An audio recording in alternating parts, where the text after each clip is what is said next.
8 News Now investigators, the Valley home searched in connection to the Tupac Shakur murder investigation. Behind the cold walls of Rikers Island, a hidden story has finally surfaced, one that shatters everything we thought we knew. In a powerful revelation, Tupac's cellmate breaks down in tears and exposes what happened during that time in prison that no one knew about. His words echo with raw emotion. What happened with Tupac, the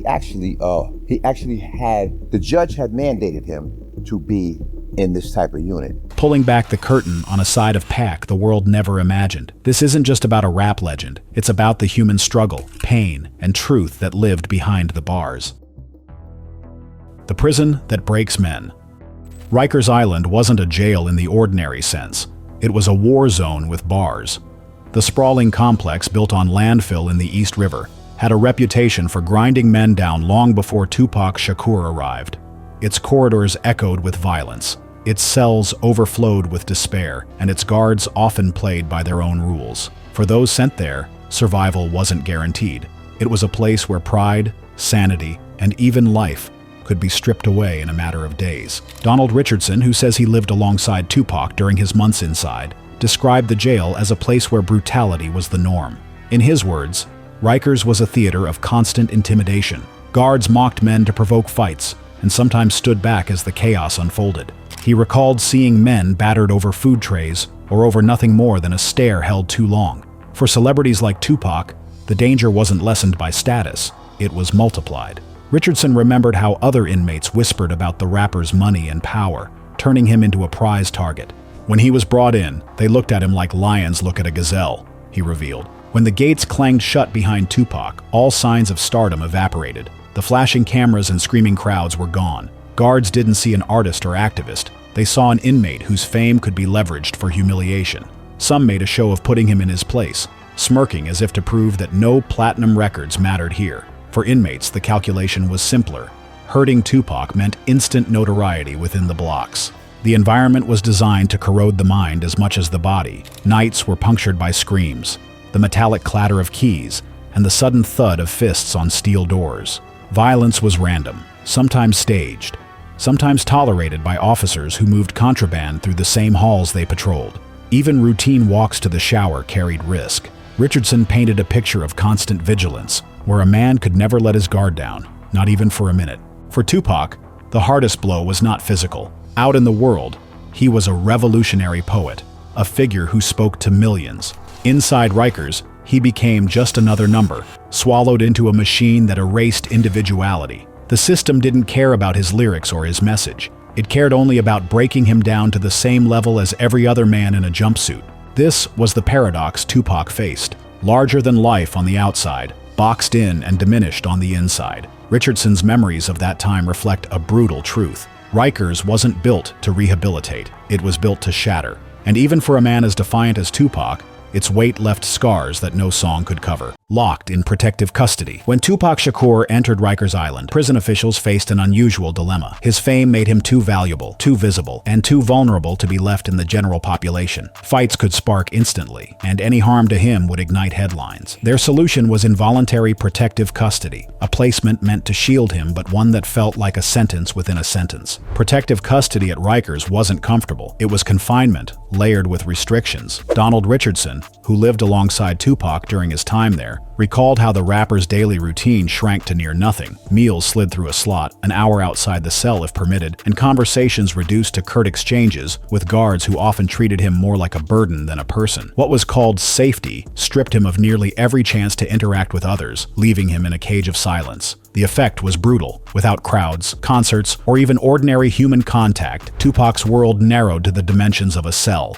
The days stretched endlessly, the monotony gnawing at him. Richardson described moments when Tupac paced like a caged lion, restless, muttering frustrations under his breath. The pressure of isolation sparked paranoia, the sense that guards mocked him on purpose, or that inmates were plotting beyond the walls he couldn't see. The outside world, once so loud with his voice, became distant. In that vacuum, he faced himself more directly than ever. Anger bubbled at the justice system that locked him up, at the betrayal of friends who had abandoned him, and at the forced silence that gagged his spirit. Some accounts recall that he lashed out in bursts, pounding the walls, shouting into the void, his emotions spilling over in ways the public never saw. Richardson had spent some time in solitary confinement himself, and he empathized with Tupac. "You can lose your mind in those cells," he confessed during an interview, looking away from the camera to hide the tears at the corners of his eyes. "The loneliness eats you alive." Yet in that same solitude, something else took root. Tupac turned to the one weapon left to him, his pen. He poured his energy into letters and lyrics, scribbling verses late into the night. Those writings weren't just expressions of pain, they were therapy, a way to hold on to his identity when the system tried to erase it. Richardson remembered how Tupac clung to these pages, protecting them like treasure, as if each word could claw back a piece of freedom. Custody was never meant to strengthen him. It was a cage within a cage, designed to keep him alive but at the cost of his sanity. And yet, the very stillness that threatened to consume him also forced reflection. Tupac's anger, sharpened by isolation, became clarity. He left protective custody scarred, but also more certain of his voice, a man forged in the silence he was never meant to survive.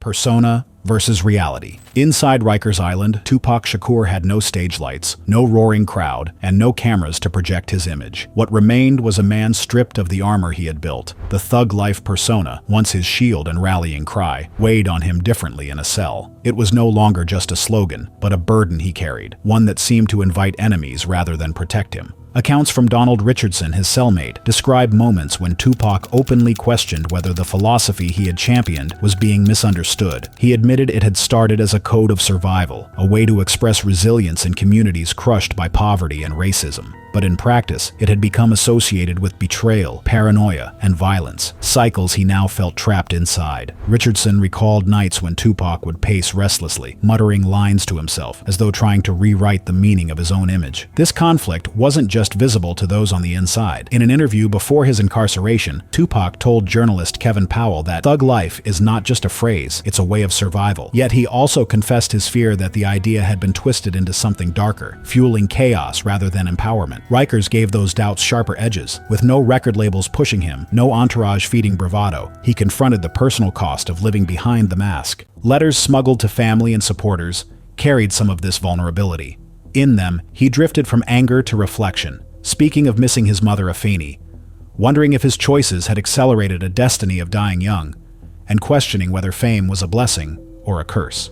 Richardson remembered that even guards who ridiculed him in public sometimes admitted privately that they saw a softer side, a man weighed down by contradictions. Tupac was not who you think he was, he confessed years later. He wasn't just another thug. He was a man with dreams and hopes, and Rikers almost crashed all of them. The shift did not mean Tupac abandoned defiance. He still spoke passionately about injustice, still declared his resilience. But the difference inside Rikers was that he also admitted the price. The aggression and bravado were armor, protection in the rap world and on the streets, but they came at the cost of distance. Distance from loved ones, distance from peace, distance from the vulnerable self he rarely revealed. Rikers acted like a mirror. It forced Tupac to see both the myth and the man, the image that made him untouchable, and the human being who longed for redemption. For the first time, those two versions of himself stood face to face, and the weight of keeping them apart nearly broke him. Contraband and corrupt guards. Rikers Island had always been a place where the rules bent depending on who enforced them. During Tupac's time there, the cracks in that system became impossible to ignore. Officially, correctional officers were supposed to maintain order, but many worked like gatekeepers to an underground economy that thrived inside those walls. Cigarettes and small comforts slipped past checkpoints with surprising ease.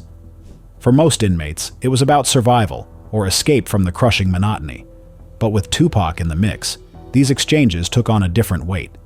His fame turned him into both a prize and a bargaining chip, a figure the guards could use to boost their own status. Richardson remembered how quickly Tupac's presence shifted the balance. Guards who might have ignored other inmates suddenly paid attention, looking for ways to curry favor or simply get close enough to claim they'd interacted with him. That attention sometimes translated into privileges most prisoners would never see. The television that appeared in Tupac's cell was one of the clearest examples. Richardson knew it didn't arrive by chance. Someone inside the system had to bend policy, sign off on paperwork, or quietly look the other way. For the staff, it was less about kindness and more about the prestige of being the one who made it happen. Rumors also spread about disposable cameras being smuggled in. Guards eager to capture Tupac in a rare and vulnerable setting snapped photos that circulated quietly among staff. These weren't meant for tabloids. They were personal trophies, evidence of access. It revealed just how blurred the line between duty and obsession had become. Richardson described it as unsettling, knowing that officers who were supposed to enforce discipline sometimes behaved like overeager fans. But every favor carried its own danger. In prison, nothing went unnoticed. Other inmates saw the cigarettes, the leniency, the TV, and resentment began to build. Whispers spread that Tupac was being treated differently, that the system bent for him in ways it never would for anyone else. To some, these weren't harmless gestures. They were reminders of a hierarchy where celebrity distorted justice. Richardson recalled the tension rising in their block, with sideways glances and unspoken hostility brewing beneath the surface. What became clear was that contraband was never just about the items themselves. It was about leverage, control, and image. Guards who supplied it earned clout among colleagues. Inmates who received it gained temporary relief, but also painted a target on their backs. Tupac, sharp enough to see the game, realized that survival wasn't only about strength or respect. It was about learning how to move through this underground rhythm without letting it consume him. Even with the privileges, prison never softened. The same officer who slipped him a cigarette could lock him down the next day without explanation. For Tupac, the contradictions cut deep. These moments of favor weren't comfort. They were evidence of a broken system where corruption kept the machine running, and even fame couldn't shield him from its grip. Haunted by the quad shooting, the steel doors of Rikers could confine Tupac Shakur's body, but they couldn't silence the memory of the quad ambush. Night after night, he replayed the November 1994 shooting, 5 bullets tearing into him as he collapsed in the lobby of quad recording studios. Despite 5 bullet wounds, the iconic rapper is on his way to court. It wasn't just pain, it was humiliation. "I thought I was untouchable," he later told Kevin Powell, "but I was shot, and everything changed." That contradiction, his belief in his own street awareness and the reality of being caught off guard, tormented him. In his cell, the betrayal became an obsession. Tupac insisted it wasn't random violence, but a setup involving men he once considered allies in New York's music and street world. He named James Jimmy Henchman, Rosemond, and Jacques Haitian Jack Agnant, convinced they had orchestrated the hit. Richardson recalls Tupac pacing restlessly, muttering about unfinished business. His rage seemed to sustain him, but it also deepened his paranoia. Letters from prison echoed the same theme: distrust. He warned friends and family that the industry was crawling with snakes and that loyalty had become an illusion. Inmates noticed too. Richardson describes how Tupac carried himself with intensity, eyes fixed like someone plotting a return strike. The fury spilled into his writing. Lyrics he drafted at Rikers dripped with venom, stripped of the softer reflections that once colored his rhymes. That anger became both shield and poison. It gave Tupac fuel to endure protective custody, but it also isolated him. Richardson remembers how suspicion pushed away even supporters, as if Tupac feared betrayal was waiting at every corner. The bullets had scarred his body, but what haunted him most inside Rikers was the wound no one could see, the gnawing certainty that trust itself had almost gotten him killed. Years later, Richardson could not stop the tears from flowing when he thought back to the times Tupac broke down at night in their shared cell. He had demons inside, he confessed. He didn't let anyone see, but he wasn't just scared in there. He was hurt because he couldn't trust anyone, either inside or outside Rikers. But as Tupac would soon find out, some people beyond the bars were still rooting for him. Letters from a cell. Every morning at Rikers, Tupac Shakur woke to the same paradox: confinement and connection. Steel bars hemmed him in, yet a flood of envelopes arrived daily, transforming his cell into something closer to an office than a cage. The fan mail came in stacks, messages of love, loyalty, desperation, and expectation. Each pile reminded him that even in isolation, he remained bound to millions who saw their struggles reflected in him. Jada Pinkett was one of the people who wrote to him most. She had known him long before platinum plaques and controversy, back when he was a teenager at Baltimore's School for the Arts scribbling verses in the margins of notebooks. At Rikers, she tried to offer that familiarity again, visiting when she could, and sending encouragement when the rules made visits impossible. Queen Latifah showed her support in a different way. At a moment when hip-hop was fractured, and many artists avoided association with Tupac's troubles, she spoke publicly in his defense. Her voice mattered, because she represented stability and integrity in an industry where loyalty was scarce. For Tupac, hearing that someone as respected as Latifah still stood with him, countered the narrative that he had been completely abandoned by his peers. Jasmine Guy brought compassion beyond words. Known to the public as the star of a different world, she visited him during his lowest point and later even opened her home after his release, giving him a place of refuge as he recovered. For Tupac, who had spent so much of his life moving between instability and chaos, gestures like hers were grounding. They showed him that kindness wasn't always conditional. Tretch of Naughty by Nature carried loyalty like a banner. He visited, voiced support, and let the industry know that he considered Tupac a brother. In a world where alliances often shifted with chart positions, Tretch's consistency gave Tupac reassurance that at least one comrade in rap understood both the art and the struggle behind it. But the most revealing words were not sent to him. They were the ones he wrote. Tupac filled page after page with handwriting that carried none of the bravado of his recorded verses. These private letters revealed exhaustion, self-doubt, and a longing for peace. To friends and family, he confessed to sleepless nights and described how protective custody gnawed at him.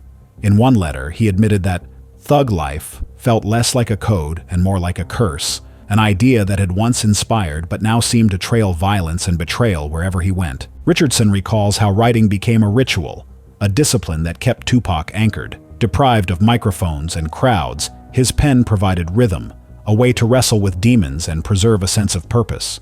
Some letters blended tenderness with urgency.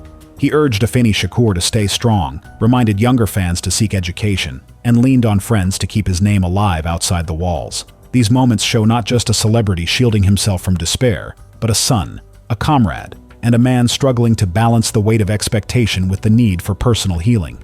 Those handwritten pages remain some of the purest windows into Tupac's inner life.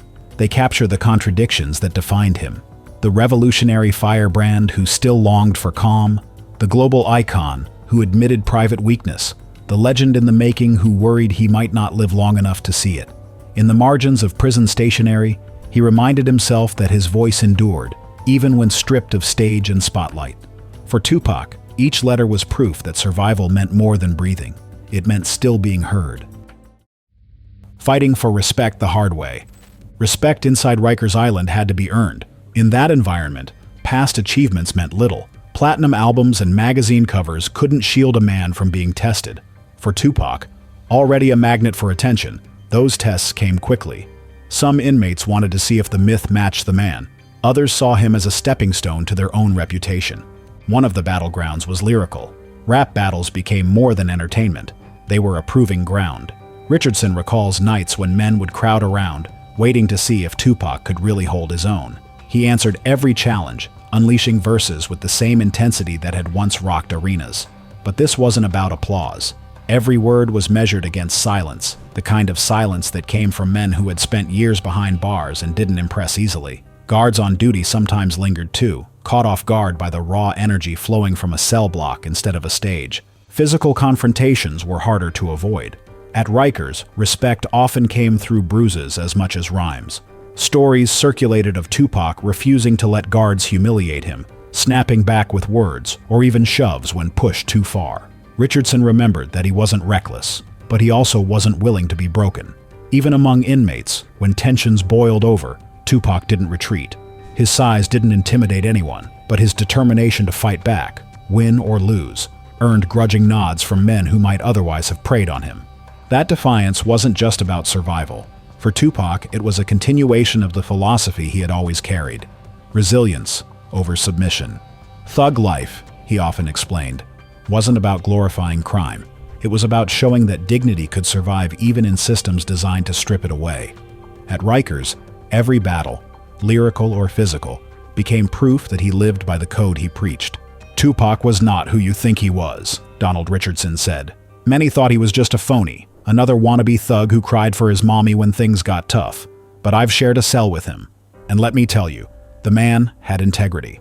By the time Tupac's sentence neared its end, the perception had shifted. Inmates who once challenged him began acknowledging him with simple gestures, a nod, a handshake, a willingness to leave him unbothered. Even some officers who had mocked him early on admitted privately that he had grit. He wasn't untouchable, but he had carved out a place where respect muted hostility. In the unforgiving world of Rikers, Tupac left with more than scars. He left having proven himself on the hardest stage of all. For a man who lived in a constant fight for recognition, the respect he earned inside meant more than headlines. It was survival in its purest form. Do you think Tupac's time behind bars changed him? Do you believe he deserved to serve it in the first place? Tell us in the comments below. Don't forget to like, share, and subscribe for the next deep dive. We'll see you next time.